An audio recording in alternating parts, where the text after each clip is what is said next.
Dhaka capital of Bangladesh.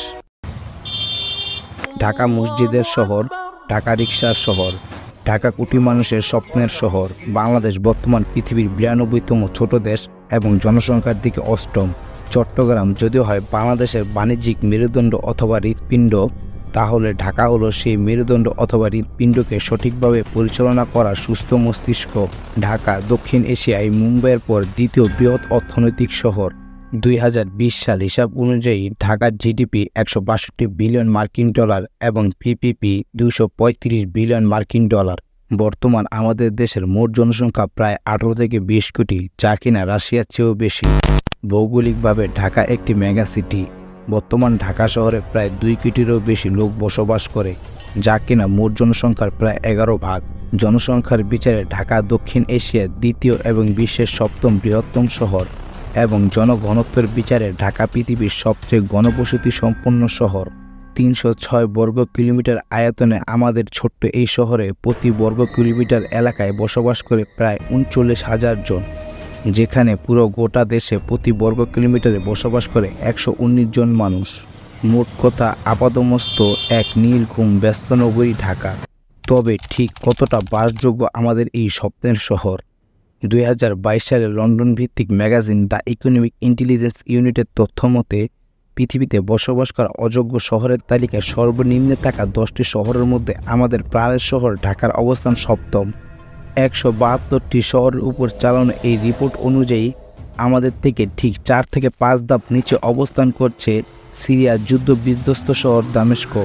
শুধুমাত্র 2022 সালে ঢাকা বসবাস অযোগ্য শহরের তালিকায় উঠে এসেছে, বিষয়টা মোটে এইরকম না।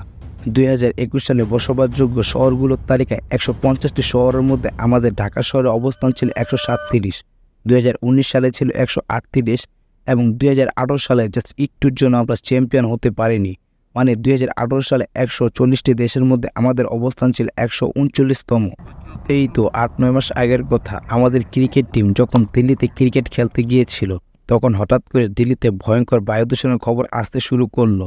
ছবিতে দেখতে পেলাম দিল্লির ঝাপসা ছবি। দূষণের মাত্রা এতটা ভয়ঙ্কর যে 30টির মতন বিমান ফ্লাইট রানওয়ে স্পষ্ট দেখতে না পেয়ে অন্য এয়ারপোর্টে অবতরণ করতে বাধ্য হলো। বায়ু দূষণ সংক্রান্ত রোগবালাই এতটাই বেড়ে গেল যে দায়িত্বরত কর্মকর্তারা বলতে শুরু করলো দিল্লি এখন একটা গ্যাস চেম্বার। শহরে লক্ষ লক্ষ মাস্ক বিতরণ করা হলো, স্কুলগুলো বন্ধর ঘোষণা করা হলো। হাইকোর্ট জানতে চাইল কেমন করে শহরটি এইরকম বায়ু দূষণ হতে পারে। এক কথায় পুরো থমথমে ভয়ঙ্কর পরিবেশ। নিজের দেশে বসে তখন আমাদের ক্রিকেট টিমের জন্য মায়া হতে শুরু করলো। ভাবতে লাগলাম আমাদের ক্রিকেট টিম খেলতে গিয়ে কী না বিপদে পড়লো। এই ভয়ঙ্কর পরিবেশে তাদের কী না কী হয়ে যায়, কখন তারা এই দূষিত শহর থেকে মুক্তি পাবে। ঠিক তখনই হঠাৎ করে খবরের কাগজে পৃথিবীর রাজধানী শহরগুলো বায়ু দূষণ নিয়ে একটি প্রতিবেদন চোখে পড়ল। সাধারণত PM2.5 নামে বাতাসে দূষিত ভাসমান কণার পরিমাণ দিয়ে বায়ু দূষণের পরিমাণ বের করা হয়। প্রতিবেদনটিতে দেখলাম সেই মাত্রা পরিমাণে চ্যাম্পিয়ন হয়েছে দিল্লি, প্রতি কিউবিক মিটারে 114 মাইক্রোগ্রাম, আর রানার্স আপ হয়েছে আমাদের স্বপ্নের ঢাকা 97 মাইক্রোগ্রাম, এবং আমাদের পরে রয়েছে আফগানিস্তানের কাবুল। ঢাকা থেকে কাবুলের দূষণ মাত্রা 30 মাইক্রোগ্রাম কম। বিশ্বে প্রতি বছর প্রায় 70 লক্ষ মানুষের মৃত্যু হয় বায়ু দূষণের কারণে, আর বাংলাদেশের মৃত্যু হয় প্রায় 1,30,000-এর মতন।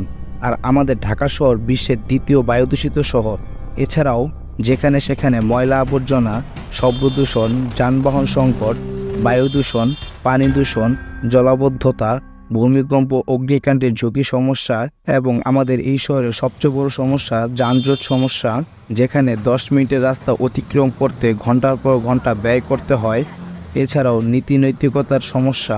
2009 সালে দুর্যোগ ব্যবস্থাপনা কর্মসূচি ও জাইকার এক যৌথ জরিপে বলা হয়, ঢাকা শহরে যদি 7 থেকে 8 মাত্রা এবং তার চেয়ে বেশি মাত্রা কখনো ভূমিকম্প হয়, তাহলে শহরে 72,000 ভবন ভেঙে পড়বে এবং 1,35,000 ভবন ক্ষতিগ্রস্ত হবে।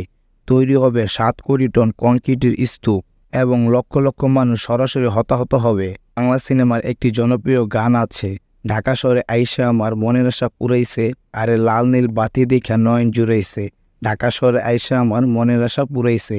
গত শতকে সিনেমার গানটি খুব জনপ্রিয় ছিল।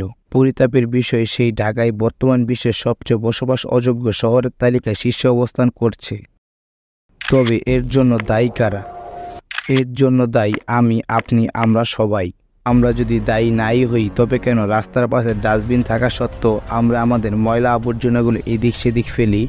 আমরা যদি দায়ী নাই হই রাস্তার পাশে ওভারব্রিজ ব্যবহার না করে তবে কেন রাস্তার মাঝখান দিয়ে পারাপার হই?